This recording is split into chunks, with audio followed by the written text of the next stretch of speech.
Hello guys, good morning, good afternoon, good evening. तो next हम लोग जो कर रहे हैं वो है बायोडाइवर्सिटी के बारे में पढ़ेंगे। फिर क्या क्या चीज़ें हैं, फिर हम लोग जो है जो IUCN के द्वारा जो है वेरियस कैटेगरी में जो है स्पीशीज़ को डाला जाता है वो पढ़ेंगे। उनकी क्रिटिकली डेंजर्ड है, लीस्ट कंसर्न है, ये सारी चीज़ें। और उसके बाद हम चलेंगे कि इंडिया में प्रोटेक्शन के लिए क्या क्या किया जा रहा है, कौन से शेड्यूल में वो जो है 1972 का जो वाइल्ड लाइफ प्रोटेक्शन है कि उसमें क्या डाला गया है। फिर उसके बाद हम चलेंगे कैसे कौन कौन से protected area, wildlife sanctuary, biosphere reserves, national park, इन सब चीज़ों के बारे में हम डिटेल से डिस्कस करेंगे।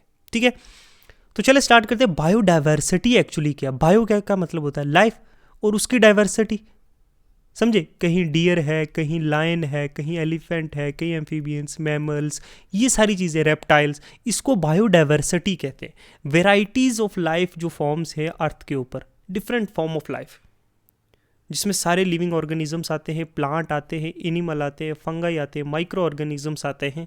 इन सब को जो है जो मिलकर बनाता है हमारे इकोसिस्टम को, उसको हम बायोडाइवर्सिटी कहते हैं। ये टिपिकली जो डिस्क्राइब किया जाता है 3 लेवल्स पे। जेनेटिक डाइवर्सिटी, जो वेरिएबिलिटी है with in species. Genetic diversity क्या है, मतलब स्पीशीज के बीच में भी तो डाइवर्स जेनेटिक्स है ना, कि अस एज ए ह्यूमन, हमारे मेरे में अलग से जो जेनेटिक्स होंगे, आपके जेनेटिक्स अलग होंगे, आपकी नाक की शेप, मुंह की शेप, बाल बाल किसी के वाइट होते हैं, किसी के रेड हैं, किसी के कैसे हैं। ठीक है, तो आप मंगोलाइड्स को देखो, आप चाइना में देखो किस तरह तरह के लोग हैं, आप सब कॉन्टिनेंट के लोगों को देखो, इंडिया के, आप यूरोपियन पीपल्स को देखो, आप अफ्रीकन्स को देखो। तो ये बिटवीन द ह्यूमंस भी जेनेटिक डाइवर्सिटी होती है। जो डिफरेंसेस होते हैं जीन्स में, इंडिविजुअल्स के बीच में, पॉपुलेशन में, उसको भी होता है। ये होती है जेनेटिक डाइवर्सिटी। डाइवर्सिटी क्रूशल है अडाप्टेशन के लिए, जो चेंजिंग इन्वायरमेंट है और डिजीज को रेजिस्ट करने के लिए, समझे। ये जेनेटिक डाइवर्सिटी बिटवीन एक इंडिविजुअल पे, पॉपुलेशन के एक इंडिविजुअल में जो जेनेटिक डाइवर्सिटी होती है। स्पीशीज डाइवर्सिटी क्या होता है कि various variety of species, particularly particular habitat उनका क्या, वो किस रीजन में रहते हैं, वो उनका इकोसिस्टम क्या है, वो डाइवर्सिटी। ए लायन, टाइगर, ठीक है, वो डाइवर्स है। ठीक है, डियर, उसमें भी अलग अलग अलग स्पीशीज हैं। और फिर क्या है, बहुत सारी स्पीशीज, स्नेक्स हैं और फ्रॉग्स हैं, फिशेज हैं। ये क्या है, स्पीशीज डाइवर्सिटी है। ये हाईलाइट करता है कितना नंबर है स्पीशीज का, कितना अबेंडेंस है डिफरेंट स्पीशीज का, कितनी ज़्यादा है। और ये मेजर किया जा सकता है इकोसिस्टम की हेल्थ को। जितनी स्पीशीज डाइवर्सिटी होगी, जितनी ज़्यादा स्पीशीज की डाइवर्सिटी होगी किसी इकोसिस्टम में, वो इकोसिस्टम उतना हेल्दी है।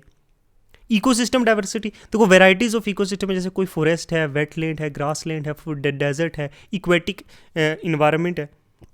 तो ये डाइवर्सिटी इंश्योर करती है इकोसिस्टम की। न्यूट्रिशन साइकिल है, या क्लाइमेट किस तरह का होगा, वाटर प्यूरेशन, तो इकोसिस्टम डाइवर्सिटी पे तो 3 स्पीशीज डाइवर्सिटी, ठीक है, जेनेटिक डाइवर्सिटी, इकोसिस्टम डाइवर्सिटी, ये सब थे। अब लेवल ऑफ बायोडाइवर्सिटी पढ़ते हैं। देखो जेनेटिक डाइवर्सिटी क्या है, इकोसिस्टम, ये हमने वही पढ़ लिया ना कि मतलब, ठीक है। जेनेटिक डाइवर्सिटी देखो, जेनेटिक डाइवर्सिटी तो मतलब डीएनए सीक्वेंसिंग, आइडेंटिफाइंग एक जेनेटिक वेरिएशन होता है with in and between species, 2 species में भी और एक स्पीशीज में भी, सेम स्पीशीज में भी। स्पेसिफिक देखो, स्पीशीज डाइवर्सिटी में total number of species in A given areas कितने हैं, एनिमल्स और प्लांट स्पीशीज, ठीक है। फिर क्या, स्पीशीज इवननेस के, relatively abundance of species, showing के कैसी इवनली इंडिविजुअल डिस्ट्रीब्यूटेड है। ये ना होना कि डियर 4 ही हैं और लायन 500 है, तो ये क्या है, स्पीशीज इवननेस नहीं हुई ना। स्पीशीज इवननेस का मतलब है अगर 500 लायन हैं तो उतने डियर भी होने चाहिए, समझे। ये है कि स्पीशीज बराबर, ये नहीं एक पेड़ जो है, एप्पल का पेड़ कहीं पे जो है अबंडेंस में है, और साथ में जो उसी हैबिटेट का, उसी इकोसिस्टम में कोई दूसरा पेड़ जो है वो जो है बिल्कुल कम है, ऐसा नहीं होना चाहिए। ये स्पीशीज इवननेस उसको कहते हैं कि बराबर के। इकोसिस्टम देखो, हैबिटेट हेटेरोजेनेटी मतलब मेजर करता है कि वेराइटीज ऑफ हैबिटेट एक इकोसिस्टम में। लैंडस्केप डाइवर्सिटी असेस करता है वेरिएशन, कितना लैंड कवर है, कहीं पे रिवर है, कहीं पे प्लेन एरियाज है, कहीं पे माउंटेन है, कहीं पे डेजर्ट्स है। फंक्शनल डाइवर्सिटी ये इवैल्यूएट करता है कि रेंज ऑफ जो डिफरेंट बायोलॉजिकल फंक्शंस, जो इकोलॉजिकल रोल्स एक इकोसिस्टम प्ले करता है, ठीक है। अब बायोडाइवर्सिटी जो है, हमने डिफरेंट टाइप्स की चीज़ें पढ़ी, इनको कंजर्वेशन इसकी क्यों इंपॉर्टेंट है। देखो जो बायोडाइवर्सिटी कंजर्वेशन है, इसको क्या कहते हैं, प्रोटेक्शन, रिस्टोरेशन और सस्टेनेबल मैनेजमेंट। हमें प्रोटेक्ट भी करना है, हमें अगर कोई चीज़ ख़त्म हो गई है, जो फॉरेस्ट ख़त्म हो गए, तो रिस्टोर करने के लिए पेड़ लगाने होंगे नए फॉरेस्ट के लिए।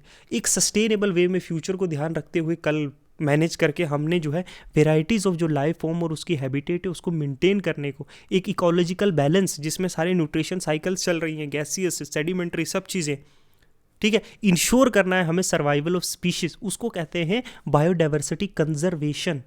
ये क्रूशल है इकोसिस्टम की हेल्थ के लिए, हमारे ह्यूमंस की वेलबींग के लिए, प्लानेट का जो है, प्लानेट्स की जो रेजिलियंस है इन्वायरमेंटल चेंज से, ठीक है। अब टाइप ऑफ बायोडाइवर्सिटी जो है ना, कंजर्वेशन दो तरीके से हो सकती है। एक तो इन सीटू, मतलब वहीं पे, समझे, प्रोटेक्टिंग बायोडाइवर्सिटी उसके नेचुरल हैबिटेट में। एग्जांपल, नेशनल पार्क्स बना दी गई, वाइल्ड लाइफ सेंचुरीज, ये क्या है, डेजिग्नेटेड एरियाज में सेफगार्ड करने की वहीं का इकोसिस्टम और स्पीशीज। ये थोड़ी है कि नेशनल पार्क जो है उत्तराखंड में है तो तमिलनाडु को फ़ायदा हो रहा है, नहीं, तमिलनाडु वहाँ के नेचुरल रिसोर्स को प्रोटेक्ट हो रहा है ना। Biosphere reserves, regions that balance जो conservation, sustainable development, sacred groves हैं जो ट्रेडिशनली प्रोटेक्टेड फॉरेस्ट पैचेज हैं, कम्युनिटी बेस्ड कंजर्वेशन, हम आगे चल के इसके बारे में डिटेल से पढ़ेंगे, ठीक है, जहाँ लोकल कम्युनिटीज़ को इन्वॉल्व किया जाता है इन्वायरमेंट को प्रोटेक्ट करने के लिए। इसके एडवांटेजेस क्या है, एक natural interaction among the species maintain करने के लिए, इकोलॉजिकल प्रोसेस और एवोल्यूशन के लिए, कॉस्ट इफेक्टिवली, क्योंकि जो XC2 होता है ना, XC2 में कोस्ट इफेक्टिव नहीं होता, वो दूसरी जगह पे ले जाकर प्रोटेक्ट करना, समझो कैसे। XC2 में क्या होता है, उसके नेचुरल हैबिटेट से बाहर जाकर, मतलब कोई राजस्थान की चीज़ को आप जाके दूसरी स्टेट में, वहाँ से छत्तीसगढ़ में जाके प्रोटेक्ट कर रहे हो, छत्तीसगढ़ की चीज़ों को लाके। एग्जांपल, बोटेनिकल गार्डन, जहाँ प्लांट्स को प्लांट स्पीशीज़ को प्रिजर्व किया जाता है, वो plant species all over the world से लाकर एक जगह पे, जहाँ जहाँ बोटेनिकल गार्डन होता है वहाँ पे लाके उगाए जाते हैं, उनको वो इन्वायरमेंट दिया जाता है। इसका खर्चा है ना। सीड बैंकें जैसे, जहाँ पे जो है ये बीज जो है इनको स्टोर किया जाता है फ्यूचर यूज़ के लिए और रिसर्च के लिए। जीन्स बैंक, जहाँ जेनेटिक मटेरियल जैसे DNA, एम्ब्रियोज और पोलिन्स को जो है स्टोर किया जाता है। जू और एक्वेरियम, ये भी तो है ना, जू और एक्वेरियम भी तो हैं, जहाँ पे क्या किया जाता है, प्रोटेक्ट और ब्रीड किया जाता है बहुत सी इंडेंजरिंग स्पीशीज़ को।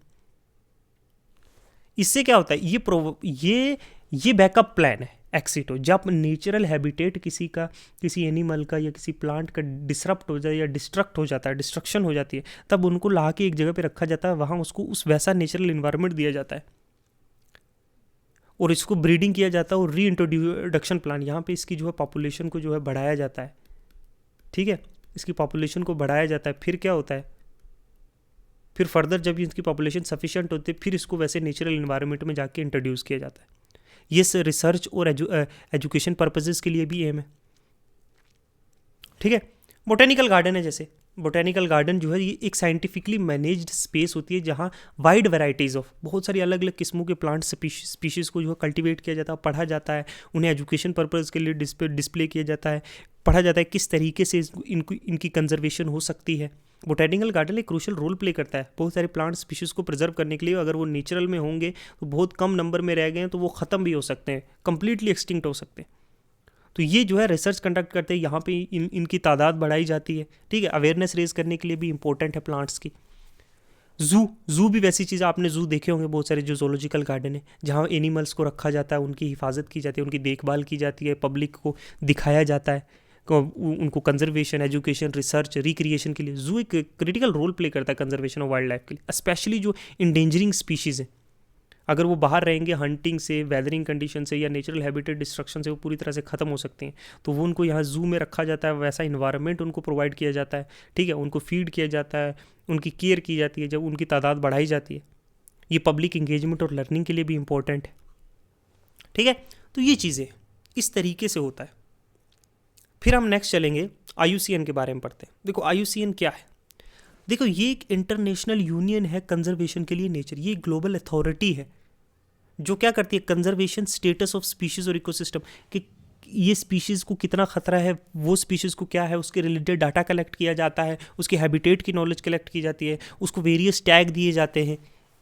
IUCN की जो रेड लिस्ट है, ये जो है थ्रेटन स्पीशीज़ की, इनको कैटेगराइज किया जाता है बेस्ड कितना वो रिस्क है उनके एक्सटेंशन का अगर वो वाइल्ड में रहेंगे, और बहुत सारी गाइडलाइंस और इनको कंजर्वेशन के लिए प्रायोरिटी के लिए एक्शन लिए जाते हैं वर्ल्ड वाइड, ठीक है।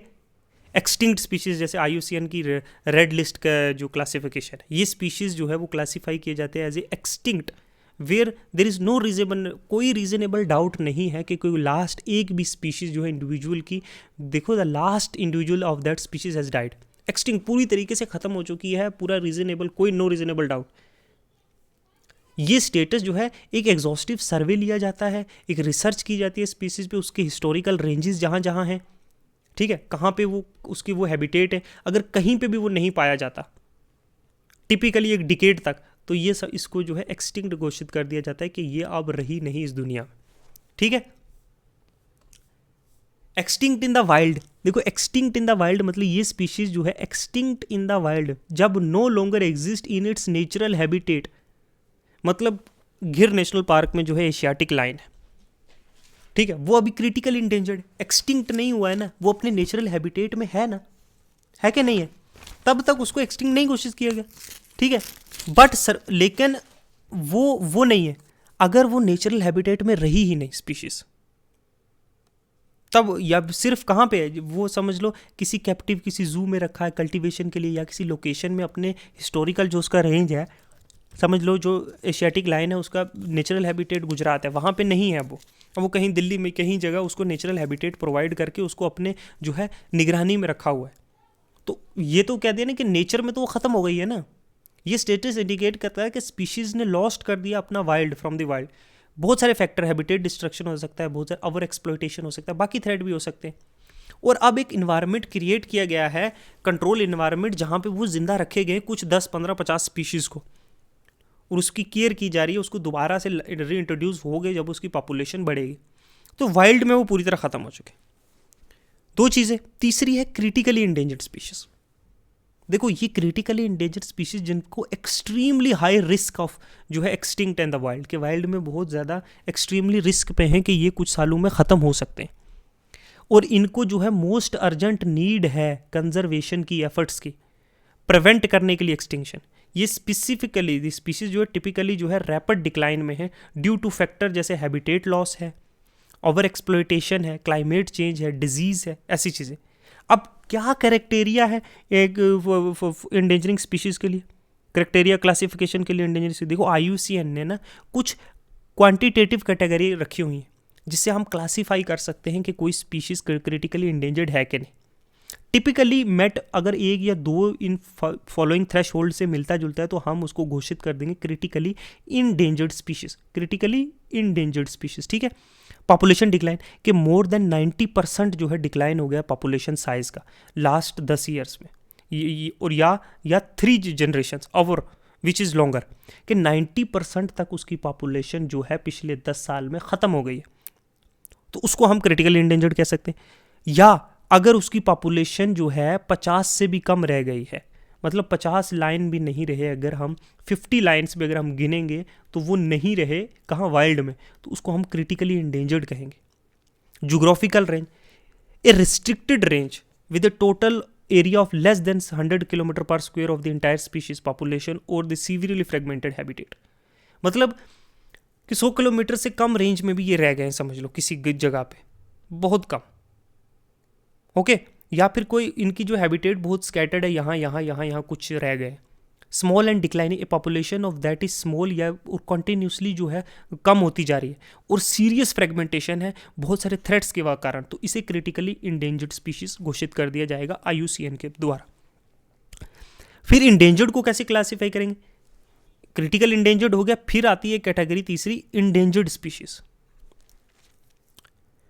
इसमें जो है अगर उसकी पॉपुलेशन 50% या उससे ज़्यादा पिछले 10 साल में जो है कम हुई है, या पिछले 3 जनरेशन्स में, उस स्पीशीज़ की लाइफ स्पेन के 3 जनरेशन्स, ठीक है। पॉपुलेशन साइज, देखो पॉपुलेशन में 250 से भी कम जो है इंडिविजुअल जो है वाइल्ड में रह गए, जो कि सीवियरली या फ्रेगमेंटेड हैं, या पॉपुलेशन 50 से भी कम रह गई है किसी सब पॉपुलेशन में, ज्योग्राफिकल 5000 स्क्वायर किलोमीटर के अंदर बस रह गए, ठीक है। ये हम इंडेंजर्ड कैटेगरी में डाल लेंगे।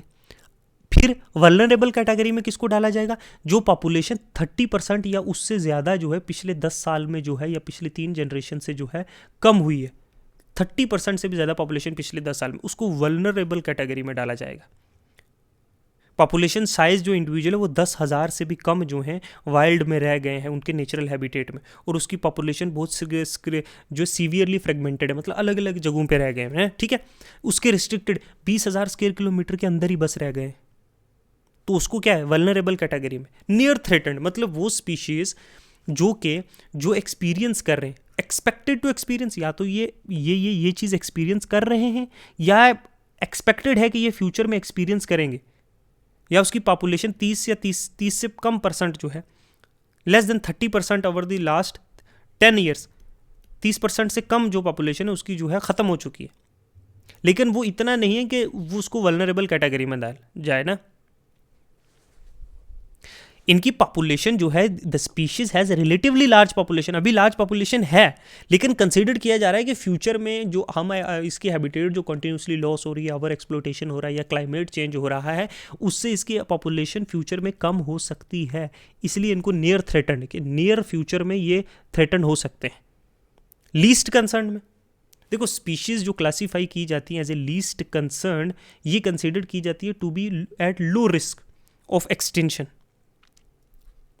मतलब इनका अभी जो है ये एक्सटिंक्ट नहीं होंगे फ्यूचर, अभी इन वाइड स्प्रेड और अबेंडेंट हैं, स्टेबल हैं और इंक्रीज हो रही है पॉपुलेशन, कोई मेजर थ्रेट भी नहीं है उनके सर्वाइवल का लिए, है ना, ठीक है। Currently not in danger for extinct global scale पे, इसी तरह ये लीस्ट कंसर्न में आती, इनका अभी हमें इतना कंसर्न है। तो ये वेरियस जो हैं IUCN के द्वारा जो है वेरियस लिस्ट बनाई जाती हैं, बहुत सारे एनिमल्स को इनको अपडेट किया जाता है थॉरली, ठीक है, और ये इस तरह से टैग जाता है वेरियस कैटेगरीज को देखते हुए, प्लांट और एनिमल स्पीशीज को, ठीक है।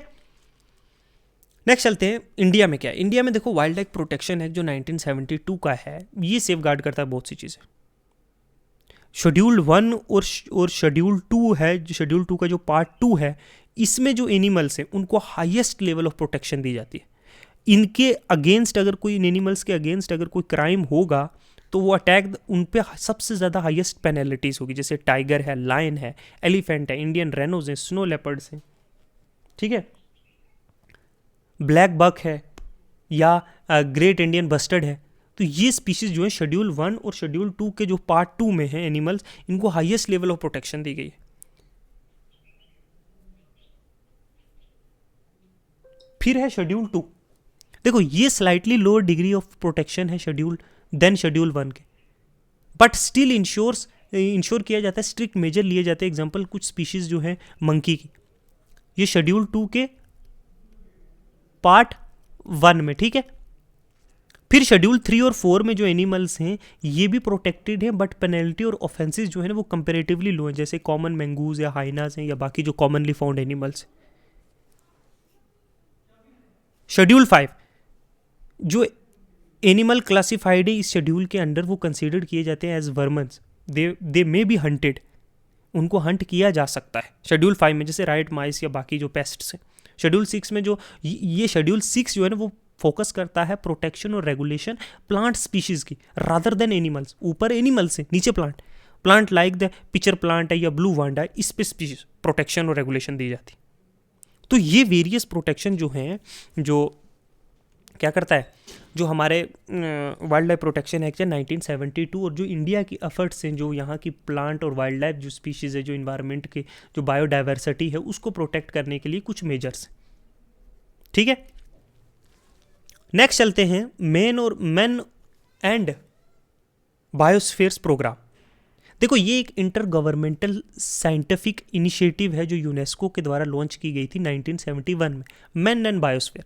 इसका एम था कि कैसे इंप्रूव किया जाए लोगों का रिलेशनशिप उसके इन्वायरमेंट के साथ, कैसे हम थ्रू कंजर्वेशन, सस्टेनेबल डेवलपमेंट और साइंटिफिक रिसर्च के थ्रू ग्लोबल रीच। ओवर 700 जो बायोस्फीयर रिजर्व्स हैं मोर देन 130 कंट्री में, वो इसका पार्ट है। किसके? वर्ल्ड नेटवर्क जो बायोस्फीयर रिजर्व का है WNBR, उसका पार्ट है। कितने? 700।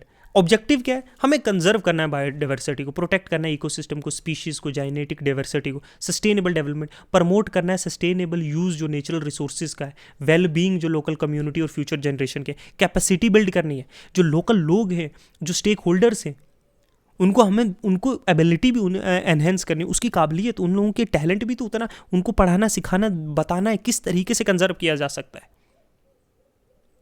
पीपल्स इन्वॉल्वमेंट, कि लोगों का इन्वायरमेंट के साथ कनेक्शन, यही बायोस्फीयर जो है, मैन एंड बायोस्फीयर इनिशिएटिव्स का जो है असली एम है। फिर नेक्स्ट देखो, बायोस्फीयर रिजर्व्स जो है ना, बायोस्फीयर रिजर्व्स क्या है, ये कुछ डेजिग्नेटेड एरियाज है, कुछ बनाए गए एरियाज हैं जहाँ पे एक बैलेंस रिलेशनशिप ह्यूमन एक्टिविटीज़ का भी होगा, ह्यूमन एक्टिविटीज़ होंगी, नेचुरल जो नेशनल पार्क्स की तरह रिस्ट्रिक्ट नहीं होंगे, और नेचुरल इकोसिस्टम का भी। ये जो है यूनेस्को का पार्ट है, मैन और बायोस्फीयर का जो बायोस्फीयर रिजर्व है, इंडिया में भी है प्रोग्राम। इसका एम क्या है, ताकि हमें जो बायोडाइवर्सिटी है उसको कंजर्व करना है, चाहे रिसर्च, एजुकेशन, मैनेजमेंट कैसे भी हो, कंजर्वेशन, प्रोटेक्ट स्पीशीज़ की, जेनेटिक डाइवर्सिटी की, इकोसिस्टम की, डेवलपमेंट प्रमोट करना है, sustainable ecosystem, economic, human development, logistic support करना है, रिसर्च, एजुकेशन और कैपेसिटी बिल्डिंग। बायोस जो स्ट्रक्चर है बायोस्फीयर रिजर्व का, देखो इसमें ना 3 पार्ट होते हैं। ये जो है अंदर का है, ये कोर एरिया है, ठीक है, ये है कोर एरिया। इसमें जो है ये प्रोटेक्टेड जोन है जहां बायोडाइवर्सिटी कंजर्वेशन और इकोलॉजिकल मॉनिटरिंग, कोई भी ह्यूमन एक्टिविटीज यहां नहीं होती एक्सेप्ट रिसर्च और मॉनिटरिंग। फिर आता है ट्रांजिशन जोन, ये आ गया ट्रांजिशन जोन। यहाँ पे जो है ना सराउंड करेगा कोर एरिया को, यहाँ एक्टिविटीज़ परमिट हैं, जैसे रिसर्च है, एजुकेशन है, टूरिज्म, इको टूरिज्म है, सस्टेनेबल रिसोर्स का मैनेजमेंट है, इन एरियाज़ में हो सकता है टूरिज्म, कोर एरिया में नहीं होगा टूरिज्म। फिर आता है एक ट्रांजिशन जोन, ये एरियाज़ में जो है एग्रीकल्चर भी हो सकता है, ह्यूमन सेटलमेंट भी हो सकता है, लोग रह सकते हैं, घर बना सकते हैं यहाँ पे, बाकी इकोनॉमिक एक्टिविटीज़ भी यहाँ इनकरेज की जाती है, लेकिन इसमें नहीं और इसमें नहीं, ठीक है। इस तरीके से कोर एरिया, बफर एरिया और ट्रांजिशनल एरिया होता है एक बायोस्फीयर रिजर्व में। क्या सिग्निफिकेंस है, सिग्निफिकेंट जो है इकोसिस्टम रिप्रेजेंट, देखो सिग्निफिकेंट देखो इकोसिस्टम रिप्रेजेंटेशन, देखो द एरिया जो है ना शुड रिप्रेजेंट एक बायोजियोग्राफिकल रीजन या कोई इकोसिस्टम ऑफ ग्लोबल या नेशनल या रीजनल इंपॉर्टेंस का होना चाहिए, जैसे ट्रॉपिकल फॉरेस्ट है, या कोई मैंग्रोव है, या कोई डेजर्ट है, या कोई ग्रासलैंड है। हाँ, उसको बायोस्फीयर रिजर्व जो है करने के लिए, क्या बायोस्फीयर रिजर्व डिक्लेयर करने के लिए, biodiversity value, there should be rich in biodiversity, वहाँ अलग अलग टाइप के एनिमल्स होने चाहिए, उनके नंबर होने चाहिए, इंक्लूडिंग कुछ यूनिक, रेयर और एंडेमिक स्पीशीज़, वहाँ के जो कहीं पे पूरी दुनिया में नहीं पाए जाते, कुछ रेयर स्पीशीज़, कुछ यूनिक स्पीशीज़, ठीक है, फ्लोरा और फोना, प्लांट और एनिमल्स की, जो पूरी दुनिया में कहीं नहीं पाए जाते, तो डिक्लेयर करने के लिए किसी जगह को बायोस्फीयर रिजर्व। वहाँ पे जेनेटिक रिसोर्सेज जो सिग्निफिकेंट इकोलॉजिकल और इकोनॉमिक वैल्यू की है, कल्चरल ट्रेडिशनल इंपॉर्टेंस, देखो प्रेजेंस होना चाहिए वहाँ पे लोग जो है इंडिजिनस और लोकल कम्युनिटी जो है वो प्रैक्टिस करती होनी चाहिए कुछ traditional sustainable lifestyle. Area should reflect harmonious relationship between human और nature, sustainability of human activity, area जो है ना वो प्रमोट करे कि फ्यूचर के लिए इकोनॉमिक एक्टिविटी, रिसोर्स कैसे मैनेजमेंट प्रैक्टिसेस, एक्सेसिव रिसोर्स भी नहीं यूज़ करें, बैलेंस होना चाहिए, कंजर्वेशन। देखो कंजर्वेशन के टाइम पे हमें जो है कंजर्व तो करना है किसी फॉरेस्ट को, लेकिन लोकल पीपल्स की नीड को भी तो ध्यान रखना है, लोकल कम्युनिटीज़ को, इनको भी तो हमने हार्म नहीं करना है। तो क्या एक सस्टेनेबल डेवलपमेंट में हमने देखना है व्यू में। तो ये बायोस्फीयर रिजर्व से कुछ ये कैटेगरीज हैं जिनके हिसाब से हम बायोस्फीयर रिजर्व्स जो है रखते हैं। नेक्स्ट है सीक्रेट ग्रूव्स। देखो ये कुछ स्मॉल पैचेस होते हैं फॉरेस्ट के या नेचुरल वेजिटेशन के जो कवर्ड ड्यू टू किसी रिलीजियस और कल्चरल सिग्निफिकेंस हो, जहाँ पे सेक्रेट ग्रूव्स देखो कुछ पेड़ हैं जिनके कुछ रिलीजियस और कल्चरल मतलब लोगों के कल्चरल सेंटिमेंट्स भी जुड़े हैं, या कोई रिलीजन लोग उसकी जो है पूजा करते हैं, उसको गॉड मानते हैं, उसको डीटी मानते हैं, स्पिरिट या कुछ एंसेस्ट्रल वर्शिप होती है जहाँ पुराने बुजुर्ग वर्शिप करते थे, कुछ उनके साथ ट्रेडिशंस जुड़े हुए हैं लोकल लोगों के। ये ट्रेडिशनली जो है प्रोटेक्टेड होते हैं लोकल कम्युनिटीज़ के लिए, कम्युनिटीज़ के द्वारा जनरेशन से। क्या कैरेक्टरिस्टिक्स क्या है, रिलीजियस सिग्निफिकेंस, सीक्रेट ग्रूव्स जो हैं लोग उन्हें डीटी स्पिरिट की तरह पूजते हैं, उनका काटना या हार्मिंग जो है उन्हें टैबू कंसिडर किया जाता है, गलत चीज़ है। ये जो हैं ये जो सीक्रेट ग्रूव्स हैं ये हाउस हैं बहुत सारे रेयर और endemic species, plant, medical plant species की, वेराइटीज़ ऑफ वाइल्ड लाइफ यहाँ रहते हैं। कम्युनिटी मैनेजमेंट, लोकल कम्युनिटीज़ जो हैं उन्हें उनको ये प्रोटेक्ट करते हैं, क्योंकि ये जो है ट्रेडिशनली ये टैबू मानते हैं, उनका काटना जो है गलत मानते हैं, because they treat them goddesses. Okay, cultural ecological भी है, क्योंकि ट्रेडिशनल जो इकोलॉजिकल नॉलेज है वो भी सर्व कर दी as a seed bank native species के लिए, एक्ट करती है नेचुरल वेज जो है water catchment areas in sacred groves की जो थाउजेंड्स ऑफ ईयर से वहाँ है। इकोलॉजी और कल्चरल सिग्निफिकेंस भी है। देखो बायोडाइवर्सिटी कंजर्वेशन, सेक्रेट ग्रुप्स की जो है एक एक रिजर्वायर है जेनेटिक डाइवर्सिटी का, और इनको प्रोटेक्ट करना है इंडेंजर्ड स्पीशीज़ को। वहाँ की वाटर मैनेजमेंट होता है, क्लाइमेट रेगुलेशन होता है, कार्बन सिंक का काम करते हैं, कल्चरल हेरिटेज है, वहाँ की बिलीफ, फोकलोर्स, रिचुअल्स जुड़े हुए हैं लोगों के इन पेड़ों के साथ। थ्रेट है urbanisation, development, encroachment, cultural erosion. लोग जो है, बहुत सारे लोग जो है इन ट्रेडिशनल बिलीफ सिस्टम को जो है छोड़ती जा रही है, जो यंग जनरेशन है, तो उसकी वजह से एक्सप्लोइटेशन हो रही है। ठीक है, तो ये सीक्रेट ग्रुप्स है। नेक्स्ट चलें अगर हम वाइल्ड लाइफ सेंचुरी पे, देखो ये भी एक ना प्रोटेक्टेड एरिया है, जहाँ wild life including animal, plant जो है, पेड़ पौधे, जानवर जो है, उसका नेचुरल हैबिटेट जो है उसे प्रिजर्व किया जाता है और सेफ गार्ड किया जाता है। ये एक इन सीटू कंजर्वेशन है, मैंने बताया ना, इन सीटू कंजर्वेशन और बायोडाइवर्सिटी। ये एक वाइटल टूल है, एक हथियार है बायोडाइवर्सिटी को कंजर्व करने के लिए, इंश्योर करने के लिए सर्वाइवल बहुत सारी स्पीशीज़ का, इंक्लूडिंग जो इंडेंजरिंग है। ठीक है, की फीचर क्या है, प्रोटेक्ट होता है वाइल्ड लाइफ। इससे क्या है, हंटिंग जो पाउचिंग है, एक्सप्लोटेशन है वाइल्ड लाइफ का, यहाँ स्ट्रिक्टली प्रोहिबिटेड है। ह्यूमन एक्टिविटीज़ जो हैं रेगुलेट किए जाती हैं, इंटायरली बैन नहीं है वाइल्ड लाइफ सेंचुरीज में, याद रखना। इंश्योर करता है वाइल्ड लाइफ सेंचुरी के किस तरीके से प्रोटेक्ट किया जाएगा नेचुरल हैबिटेट, उसका फ्लोरा, उसका फोना, इंक्लूडिंग जो फॉरेस्ट हैं, वेटलैंड हैं, ग्रास लैंड्स हैं, बाकी इकोसिस्टम है। लोकल कम्युनिटीज़ को इंगेज किया जाता है बेस्ट प्रैक्टिसेस में, लाइक ग्रेजिंग और कलेक्टिंग में, कि एक सस्टेनेबल वे में करना। आपने ओवर ग्रेजिंग भी नहीं करनी, आपने लकड़ी कलेक्ट करने गए हैं तो माइनर फॉरेस्ट प्रोड्यूस जो है वो रेगुलेशन के साथ करना है। एक्सेसिव नहीं पेड़ काट के आप यूज़ कर रहे हो लोकल कम्युनिटी, नहीं, इसको प्रोटेक्ट करना है। टूरिज्म को मॉनिटर किया जाता है यहाँ, वो पोल्यूशन ना करे, वो गंद ना फैलाए। ठीक है, फिर नेक्स्ट आती है नेशनल पार्क्स। देखो ये गवर्नमेंट्स के द्वारा इस्टेब्लिश किए जाते हैं, ठीक है, नेचुरल इन्वायरमेंट में, वाइल्ड लाइफ में और कल्चरल हेरिटेज में। ये स्ट्रिक्टली जो है रेगुलेट किए जाते हैं, यहाँ कोई किसी तरह की एक्सप्लोटेशन को प्रिवेंट किया जाता है, अलो किया जाता है सिर्फ लिमिटेड और एक सस्टेनेबल ह्यूमन एक्टिविटीज़ को, प्राइमरी रिसर्च, एजुकेशन और इको टूरिज्म। यहाँ हाई लेवल ऑफ जो है प्रोटेक्शन होती है, मतलब यहाँ पे बिल्कुल हंटिंग, पाउचिंग, ग्रेजिंग, लॉगिंग सब बैन होती है। ह्यूमन एक्टिविटीज़ जो हाईली रिस्ट्रिक्टेड होती है नेशनल पार्क में, मिनिमल इंटरफेरेंस होता है नेचुरल इकोसिस्टम में लोगों का। बायोडाइवर्सिटी हॉटस्पॉट, यहाँ बहुत रिच प्लांट और एनिमल स्पीशीज़ होती हैं, इंक्लूडिंग कुछ ऐसी स्पीशीज़ जो सिर्फ वहीं पे पाई जाती है, कहीं और नहीं। बहुत सी इंडेंजरिंग स्पीशीज़ को यहाँ प्रोटेक्ट किया जाता है। इसमें भी कोर जोन, बफर जोन होता है, एक कोर जोन होगा, फिर बफर जोन होगा जो मैंने आपको बताया। ठीक है, बफर जोन में अलो लिमिटेड एक्टिविटीज़ जैसे इको टूरिज्म या स्पेसिफिक रिसर्च।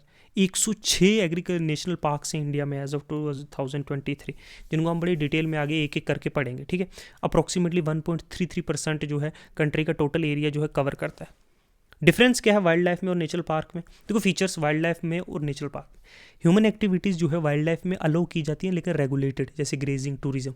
वहीं नेशनल पार्क में ये अलाउड नहीं है एक्सेप्ट कोई इको टूरिज्म का जोन है। लीगल स्टेटस ये डिक्लेयर की जाती है स्टेट गवर्नमेंट के द्वारा, ये भी डिक्लेयर की जाती है अंडर स्ट्रिक्टर गाइडलाइंस। ठीक है, प्रोटेक्शन लेवल देखो वाइल्ड लाइफ सेंचुरीज में थोड़ा मॉडरेट होता है, लेकिन हाई प्रोटेक्शन और स्ट्रिक्ट रूल होते हैं नेशनल पार्क्स में। Core area not strictly domesticated, लेकिन यहाँ क्लियरली डिमार्केट किया जाता है कौन सा बफर जोन है, कौन सा कोर जोन है, कौन सा ट्रांजिशन जोन है।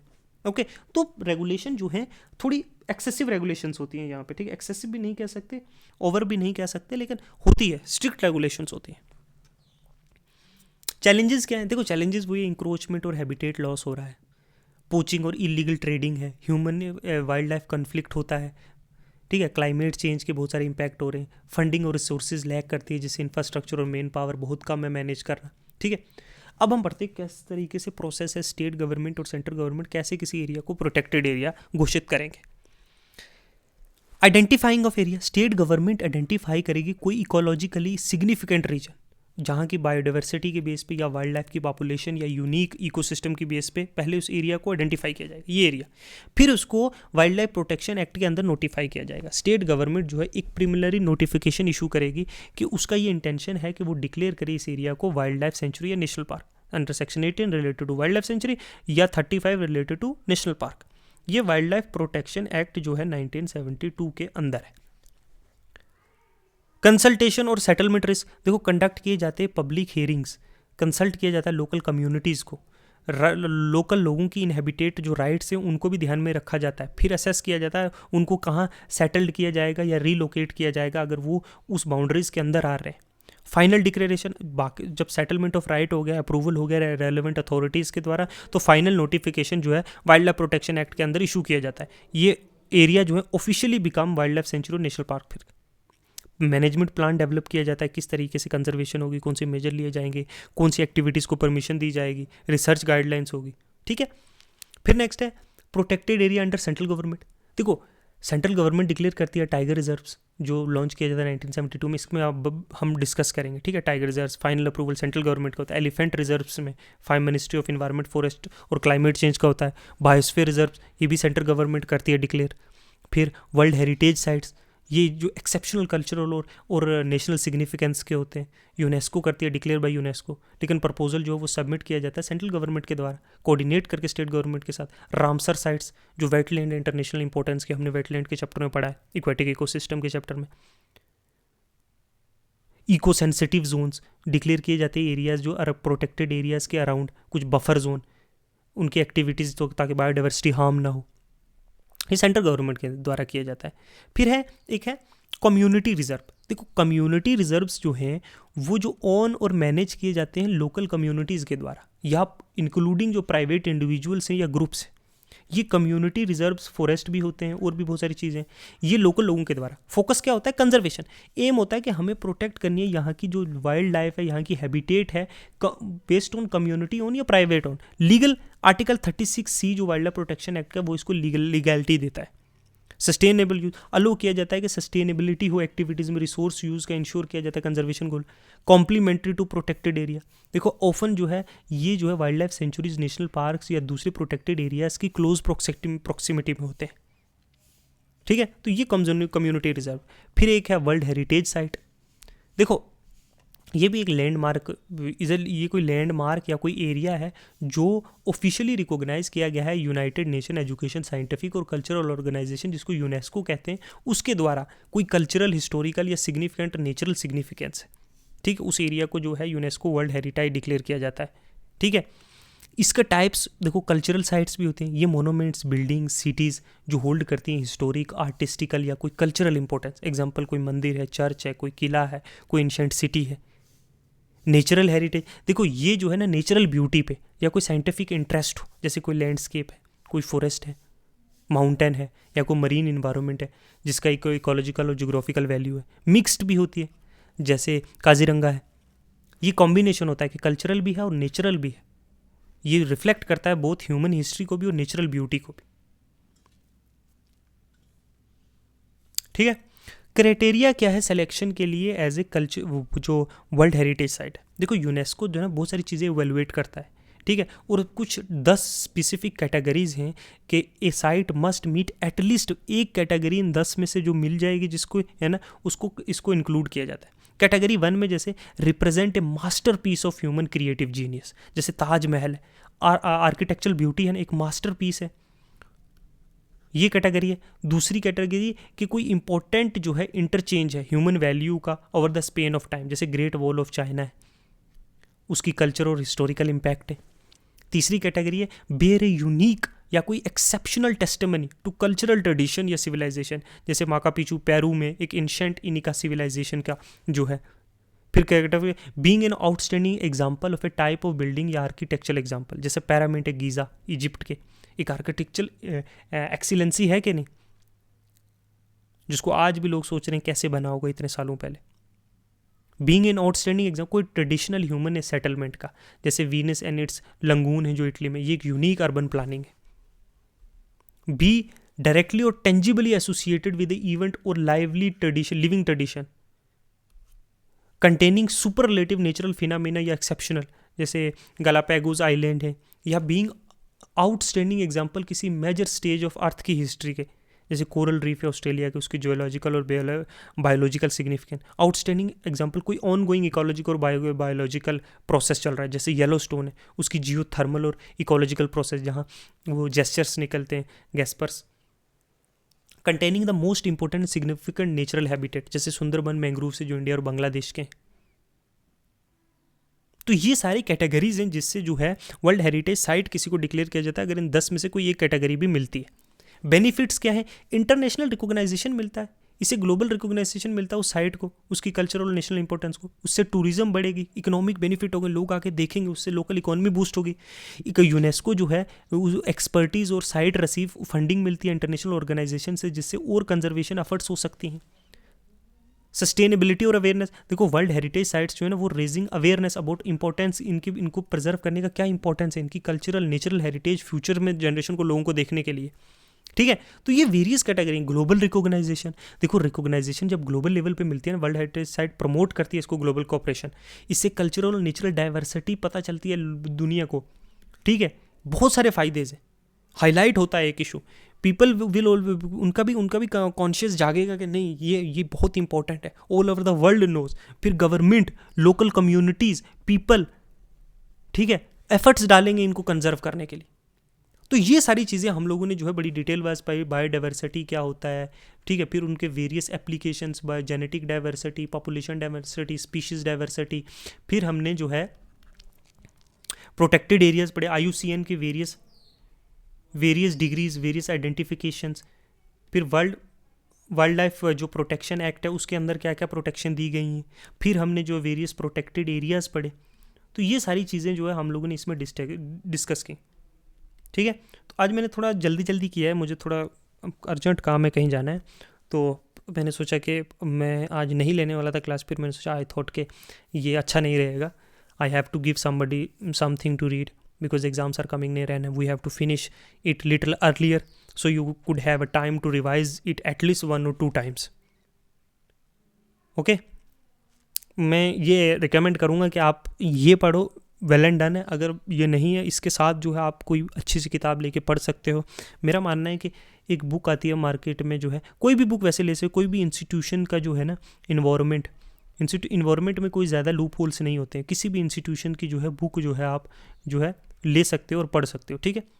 वेरियस PDFs मिल जाते हैं इंटरनेट पे, बहुत सारी मैगजीन मिल जाए। इसके साथ आप अगर करंट अफेयर्स को अटैच करके पढ़ोगे तो आपको फ़ायदा होगा। हालांकि मैं, अगर मुझे टाइम मिला तो मैं करंट अफेयर्स ज़रूर करने की कोशिश करूँगा, बट आई डोंट बिलीव मुझे मिलेगा, क्योंकि मुझे पहले सारे सब्जेक्ट्स क्लियर करने हैं, ठीक है। बट कोशिश करेंगे, अगर टाइम मिला तो हम करेंगे लास्ट में, बट मार्च में। Okay, thank you, good bye.